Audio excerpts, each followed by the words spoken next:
Olá! No Judiciário em Evidência de hoje, vamos falar sobre a política de incentivo à mediação e conciliação. Veja também, Poder Judiciário promove mutirão para emitir certidões de nascimento.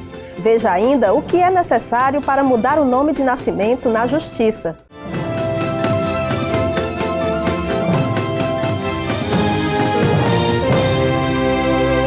O TJCE, por meio da Corregedoria Geral da Justiça do Ceará, está promovendo mutirão em escolas públicas para a emissão de certidões de nascimento de crianças que ainda não possuem o documento. A primeira ação ocorreu no dia 3 de setembro na Escola Municipal Tomás Pompeu Sobrinho, no bairro Itaperi, em Fortaleza. Para participar da mobilização, os pais precisam comparecer ao local munidos de documento de identidade, CPF, declaração de nascimento da criança e comprovante de residência, além de certidão de casamento. Na ocasião, houve ainda atendimento do projeto Pai Presente, que tem como objetivo inserir o nome do pai no registro de nascimento. Segundo o coordenador da ação, juiz Demétrio Saquer Neto, a ideia de promover um mutirão surgiu devido aos dados do último Censo Nacional, que mostrou existirem no Ceará cerca de 9.000 crianças até 12 anos sem registro civil.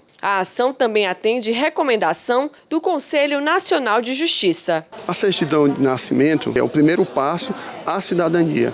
É o primeiro documento civil que nós temos. A partir dele, nós podemos tirar os outros documentos civis, bem como ser beneficiados dos programas governamentais. Essa mobilização se refere apenas aos menores até 12 anos de idade.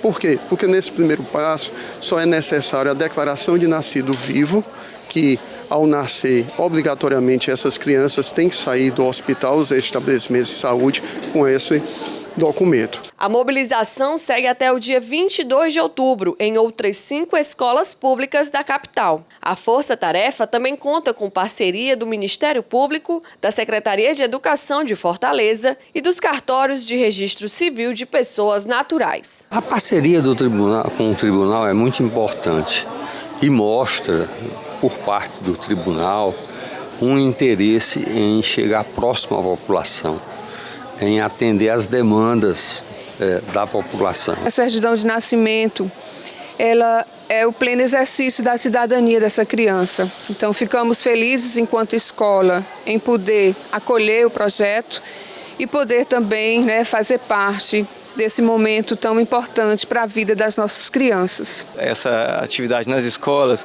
é importantíssima porque as crianças até os 12 anos de idade, elas podem ser registradas diretamente se os pais estiverem nos seus registros devidos. Então, o papel realmente é esse, de articular, de fiscalizar, articular no sentido de que trazer o Conselho Tutelar, trazer as associações de moradores, trazer a comunidade para esse meio e todos juntos, procurar resolver e minorar esse problema que, infelizmente, é um problema que afeta a cidadania, afeta os direitos escolares, afeta problemas com relação aos direitos de saúde, entre outros mais. Esta mãe aproveitou para tirar a certidão de nascimento do filho recém-nascido e incluir o nome do pai no registro civil da filha. O meu neném agora que fez 2 meses, aí eu não tinha registrado ainda porque disseram que a gente ia ter que pagar uma multa, Aí eu vim aqui na escola e disseram que não precisava. Aí eu peguei, aproveitei a oportunidade e vou tirar agora. É muito importante a criança ter o registro, Porque no futuro ele vai poder tirar a documentação, poder trabalhar, ser alguém mais na frente. A certidão de nascimento é a nossa primeira identidade. É onde está registrado o nome que faz a pessoa se reconhecer e ser reconhecida. Em princípio, essa é uma marca escolhida por nossos pais e que devemos carregar por toda a vida. Mas nem sempre é fácil conviver com um nome considerado diferente. O consultor jurídico do TJCE, Nilciton Aragão, quase sempre precisa gastar um tempinho explicando a grafia do nome. Tenho informação que foi uma adaptação feita pelo meu bisavô quando batizou o meu avô, que tinha o mesmo nome, e acredito que ele seríamos talvez os únicos batizados com esse nome. Toda vez que eu me apresento a alguém, eu passo por um constrangimento inicial de ter que explicar, ter que corrigir uma pronúncia equivocada, ter que soletrar o nome, mas fora isso, eu acho que é uma dificuldade inicial que depois se supera. Tiliana Costa também passa por um pouco de dificuldade na hora de falar o nome. O meu nome surgiu quando a minha irmã nasceu, que o nome dela é Tiziana, e quando os meus pais foram fazer o plano de saúde dela, na carteirinha, ao invés de vir o nome dela, Tiziana, veio o meu nome, Tiliana. E meu pai achou lindo esse nome e guardou. Quando minha mãe engravidou e eu nasci, aí ele resolveu colocar o nome porque ele achava lindo. Dificuldade a gente enfrenta, porque não é um nome muito comum. E assim, sempre eu tenho que repetir, as pessoas nunca... É muito difícil alguém acertar assim de primeira. Quando eu falo, a pessoa falar de primeira. Às vezes sempre confunde com Juliana, Tailiana, eu falo todos os nomes, menos o meu. O nome curioso já rendeu brincadeiras na escola para esta servidora do TJCE. O meu nome é Grécia, o meu nome foi dado pelo meu pai, porque ele era da Marinha Mercante. Então ele deu a todos os filhos o nome de um país.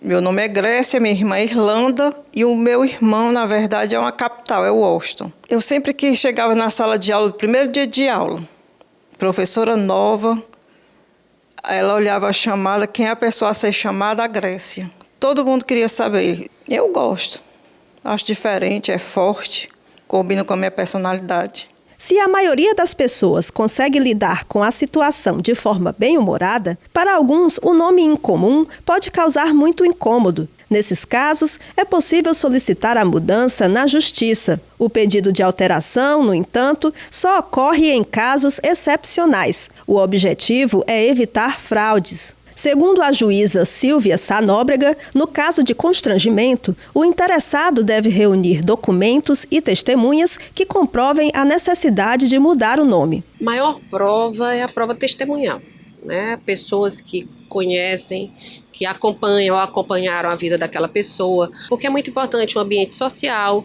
o ambiente do trabalho. A gente sempre faz essa varredura, o ambiente social, o ambiente do trabalho, o ambiente da escola.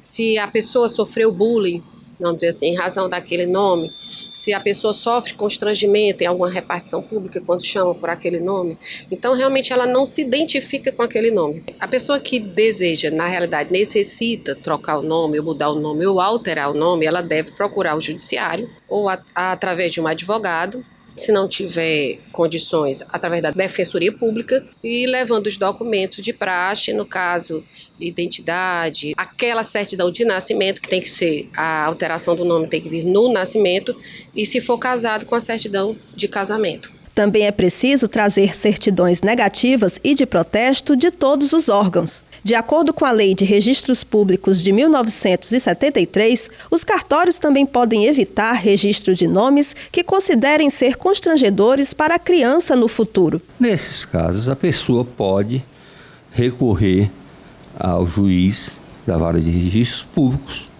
para que ele dirima a questão.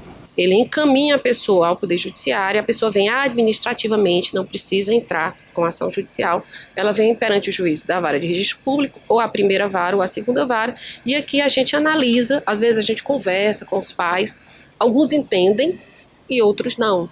Né? E a gente, normalmente, eles trazem, você tem que trazer o porquê daquele nome, qual é a razão, qual é a fundamentação daquele nome, e às vezes a gente defere ou não. Mas não é que o cartório barre, é porque existe esse cuidado, né, com relação à personalidade, à cidadania, ao futuro daquela criança. Existem casos em que o pedido pode ser feito diretamente ao cartório. Corrigir erro na grafia do nome, por exemplo. Também é possível retirar o sobrenome de casamento no cartório, com a apresentação do documento de divórcio. Outros motivos para solicitar um novo nome são ameaça. Se provar que corre riscos, a pessoa pode trocar o nome por questões de segurança. Homônimos. Pessoas de nome muito comum podem pedir o acréscimo de outro nome. José da Silva pode se tornar José Marcos da Silva, por exemplo. Adoção. Segundo o Código Civil, o adotante pode alterar o sobrenome e até o nome do adotado, se for menor de idade. Socioafetividade. O enteado pode incluir o sobrenome do padrasto ou da madrasta, desde que haja expressa autorização deles e sem prejuízo do sobrenome da família biológica. A pessoa recebendo a determinação judicial, e essa determinação judicial é expressa através de um mandado judicial, onde o juiz determina ao oficial do registro civil que faça aquelas modificações. A pessoa, então, o interessado, vai ao cartório, levando aquele mandado judicial e apresenta. O cartório, então, faz as modificações e expede uma nova certidão. No próximo bloco, confira a entrevista com o juiz Hildebrando da Costa Marques, presidente do Fórum Nacional da Mediação e Conciliação. Voltamos já! O juiz Hildebrando da Costa Marques, presidente do FONAMEC, Fórum Nacional da Mediação e Conciliação, concedeu entrevista ao Judiciário em Evidência. O magistrado fala sobre métodos consensuais de solução de conflitos, um tema sempre relevante para o Poder Judiciário. Camila Carneiro. Estou aqui com o juiz Hildebrando da Costa Marques, presidente do Fórum Nacional da Conciliação e Mediação. Seja bem-vindo. Eu que agradeço o convite, muito obrigado. Doutor Hildebrando, o que prevê o novo CPC para estimular a conciliação e mediação? O novo Código de Processo Civil ele trouxe a política de tratamento adequado dos conflitos de interesse estabelecida pela Resolução 125 do CNJ como uma política do Estado mesmo. Então a política da Resolução 125 veio para o CPC e para a Lei de Mediação, trazendo a necessidade de aplicação dos métodos autocompositivos logo ao início do processo. E no que consiste a política judiciária de tratamento de conflitos, lançada esse ano? Bom, a política de tratamento adequado foi estabelecida pela Resolução 125 de 2010 do CNJ. E essa política ela trata de exatamente cuidar de cada conflito de forma adequada com o método adequado. Então ela nos traz, por exemplo, os métodos autocompositivos como a conciliação e a mediação para aplicação aos casos em que é cabível a conciliação e a mediação. E a sentença judicial para os casos em que ela é mais adequada. Então é a ideia de fazer do Poder Judiciário um grande hospital de relações humanas, onde é feito um diagnóstico do problema e esse problema é tratado com o remédio correto. Essa que é a intenção da política nacional. E o Cadastro Nacional de Conciliadores e Mediadores, como ele funciona? Segundo o CPC e a própria Lei de Mediação, para se tornar mediador judicial e para atuar como mediador judicial, a pessoa tem que ser capacitada, tem que fazer o estágio supervisionado e se inscrever num cadastro nacional e local do tribunal. O CNJ desenvolveu um sistema de cadastro nacional que também serve como cadastro local. Então os tribunais que ainda não desenvolveram esse cadastro, inclusive por meio informatizado, poderão utilizar esse cadastro disponibilizado pelo CNJ para fazer as duas funções. As avaliações dos serviços de mediadores e conciliadores, eles ficam disponíveis para consulta pública? Ficam disponíveis, inclusive como é prerrogativa da parte escolher o mediador e o conciliador que atuarão no seu caso, quando ele tem acesso ao cadastro para fazer essa escolha, ele observa um dos itens que ele pode observar, exatamente a avaliação que foi feita daquela pessoa nos serviços prestados. E quantas pessoas formam o banco de dados atual? Nós ainda não temos esses números fechados, porque há muitos tribunais que ainda estão trabalhando em caráter experimental, então nós estamos aguardando o fechamento. O que é que o Conselho Nacional de Justiça planeja para incrementar a qualidade dos conciliadores e mediadores? Tanto o Conselho Nacional de Justiça como a Infam tem buscado disponibilizar cada vez mais capacitações para esses conciliadores e mediadores e cursos periódicos de atualização, e de aprimoramento desses conciliadores e mediadores, inclusive cursos à distância. E o que é preciso para ser um conciliador ou mediador? Bom, segundo a Lei de Mediação, nós temos dois tipos de mediador, que é o mediador judicial e o mediador extrajudicial. No caso do mediador extrajudicial, basta que seja uma pessoa capaz, que tenha formação em mediação, que é capacitação em mediação, e que tenha a confiança das partes. Não há necessidade de inscrição em nenhum cadastro, em nenhuma associação. Já para o caso do mediador judicial, é necessário que ele tenha formação em curso superior reconhecido pelo MEC, não necessariamente direito, que ele seja formado há 2 anos ou mais, que ele faça curso de mediação judicial em entidade reconhecida pela Infam ou pelos tribunais, passe por um estágio supervisionado de 60 a 100 horas de mediação em casos reais e se inscreva no cadastro nacional e no cadastro local. Aí, a partir daí, ele estará habilitado a atuar como mediador judicial. Como funciona a mediação digital e quais os benefícios que ela traz? A mediação digital ela traz o benefício de que a pessoa pode participar da audiência da sua própria casa ou de onde ele estiver. As partes procuram o serviço de mediação digital, uma das partes procura, a outra é chamada e nesse meio tempo há a intermediação por meio do sistema. E o sistema ele está disponível já no site do CNJ. E quais são os principais assuntos que são tratados por meio da mediação digital? A mediação digital, basicamente, ela pode tratar de qualquer tipo de assunto, exceto família, que é um assunto mais delicado, mas assuntos como relações de consumo, relações comerciais, relações empresariais, esse tipo de situação, cobranças, tudo isso pode ser tratado por meio da mediação digital. O senhor acredita que as pessoas estão procurando cada vez mais a conciliação como método de solução de conflitos? Eu tenho plena convicção disso, especialmente pelo crescimento da solução de casos pré-processuais, ou seja, sem processo. Cada vez mais a população tem aprendido que antes de demandar judicialmente, ele pode buscar o caminho da conciliação e da mediação dentro de um SEJUSC, onde ele terá um mediador, um conciliador devidamente capacitado que o auxiliará a solucionar o seu conflito da melhor forma. E por que a conciliação é um método de solução de conflitos mais adequado? A conciliação e a mediação é mais adequado porque devolve à pessoa a direção da sua vida. Ou seja, ela própria dá a solução para o seu problema, ao invés de terceirizar essa solução para o magistrado.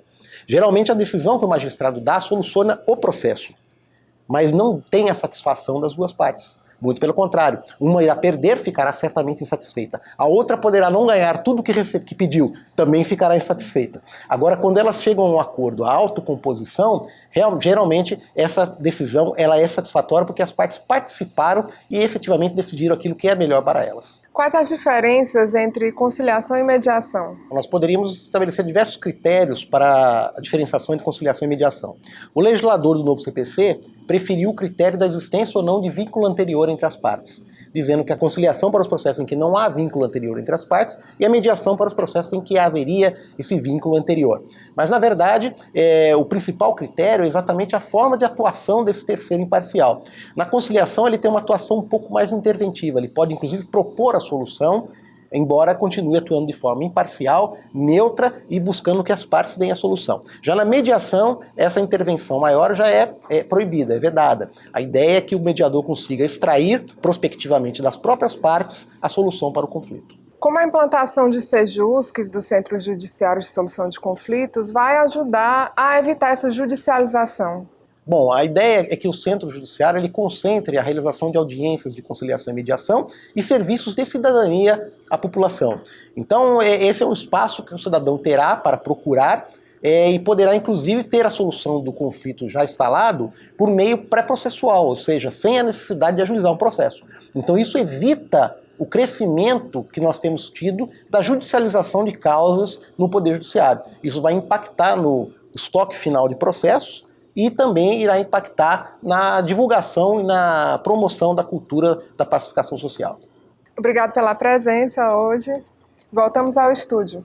Vamos para um breve intervalo e daqui a pouco voltamos com reportagens sobre a implantação de sistema que vai aperfeiçoar os processos de execução penal. Conciliador, pessoa que presta serviço voluntário à justiça e tem a função de auxiliar o juiz na busca da solução do conflito por meio de acordo. O Tribunal de Justiça do Ceará promove o programa Justiça e Cidadania, que leva alunos do ensino fundamental, médio e superior para conhecer o funcionamento do judiciário. A iniciativa também inclui palestras de magistrados em escolas públicas. John Kennedy visitou pela primeira vez o prédio do Tribunal de Justiça do Ceará. Ele destacou que é sempre bom poder adquirir mais conhecimento. Eu achei muito interessante porque a gente vem aqui não para mais um passeio, mas sim para aprender mais sobre o nosso estado. Na visita guiada, os alunos conhecem o Memorial do Poder Judiciário, a biblioteca e os auditórios onde ocorrem as sessões das câmaras do Pleno e do órgão especial. Além disso, assiste a vídeo que mostra o funcionamento da Justiça cearense. O Justiça e Cidadania é realizado desde setembro de 2011 e tem como objetivo aproximar o judiciário da sociedade. Até agora, o programa já beneficiou 19.837 alunos de escolas e universidades. Segundo este professor de língua portuguesa, a visita é proveitosa e ajuda os alunos a entenderem melhor o funcionamento da justiça. A visita foi muito proveitosa, né? Podemos perceber pelas curiosidades que eles manifestaram durante a visita acerca da história e da memória do Poder Judiciário. Também vai contribuir de forma fundamental para a formação social deles, para que eles possam conhecer as instituições da sociedade que guardam os direitos dos cidadãos. Instituições de ensino interessadas em agendar visitas ao TJCE devem entrar em contato com a assessoria de cerimonial pelo telefone 3207-7052, de segunda a sexta-feira, das 8 às 18 horas. O Poder Judiciário cearense iniciou a implantação de sistema que vai aperfeiçoar os processos de execução penal e as informações relacionadas ao sistema carcerário. O projeto piloto teve início em setembro na 4ª Vara Criminal de Caucaia, região metropolitana de Fortaleza. Os servidores da unidade receberam treinamento para trabalhar com a ferramenta, denominada Sistema Eletrônico de Execução Unificado. A capacitação foi ministrada por servidores do Conselho Nacional de Justiça e do TJCE, que participaram de capacitação no Tribunal de Justiça do Paraná. O Tribunal de Justiça do Ceará encaminhou 4 servidores para um treinamento em Curitiba, né? Eu e mais 3 servidores. Passamos uma semana com a equipe do CNJ e a equipe da execução penal de Curitiba, fazendo esse treinamento.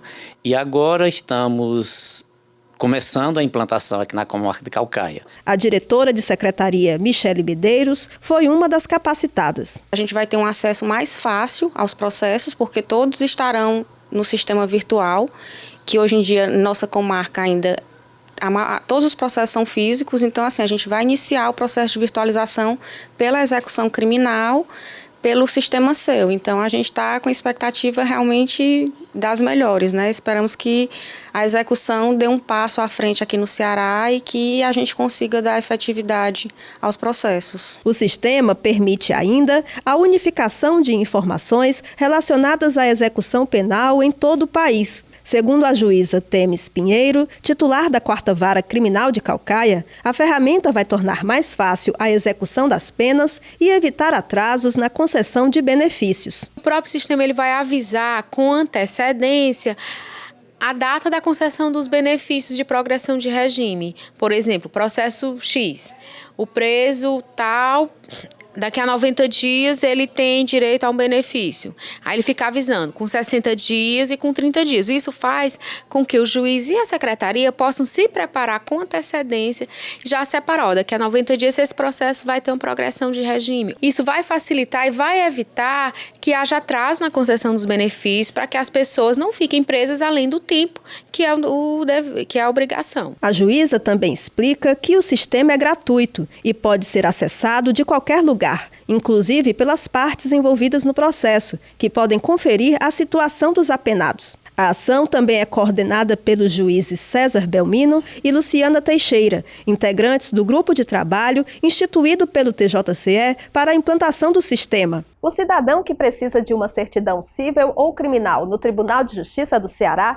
agora conta com atendimento especializado. O Serviço de Certidões Cíveis e Criminais começou a funcionar em julho, dentro da Secretaria Judiciária, que fica no 1º andar do Palácio da Justiça. No local, é possível requerer as certidões narrativa, negativa e de prática jurídica.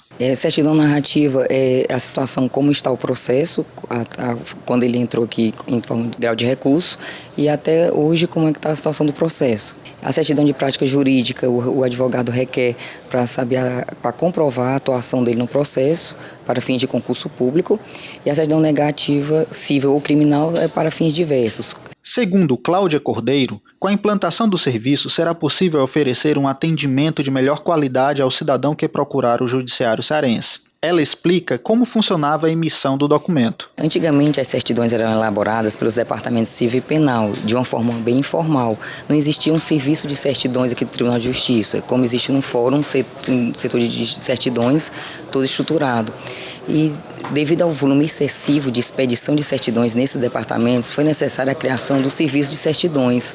Nisso, o cidadão se dirige ao serviço de certidões na Secretaria Judiciária, localizado no 1º andar do Tribunal de Justiça, para requerer a sua certidão ou civil ou criminal. A novidade agradou quem precisa do serviço, como este advogado. Facilita o trabalho do advogado, ao invés de vir ao Tribunal de Justiça fazer o requerimento de certidões em 2 locais de trabalho, você unifica, faz um requerimento só, e isso agiliza o trabalho do advogado e agiliza o trabalho do tribunal, na medida que o tempo de expedição dessas certidões com certeza será mais objetivo, mais curto. As certidões negativas podem ser solicitadas pessoalmente ou pela internet. Basta acessar o site do tribunal, clicar em Cidadão e depois em Certidão Negativa. Ao ser encaminhado para uma nova página, é só selecionar a opção Requerimento para Certidão Civil e Criminal de 2º grau e preencher o formulário. O cidadão é informado por e-mail da data para receber o documento, que tem validade de 30 dias. Já as certidões narrativa e de prática jurídica devem ser solicitadas pessoalmente de segunda a sexta-feira, das 8 da manhã às 6 da noite. Os interessados precisam apresentar cópia da identidade e do CPF. O prazo para expedição é de até 48 horas.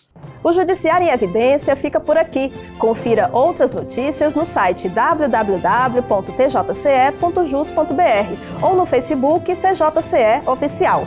Pamela Lemos está de férias e volta na próxima edição. Obrigada pela companhia e até lá!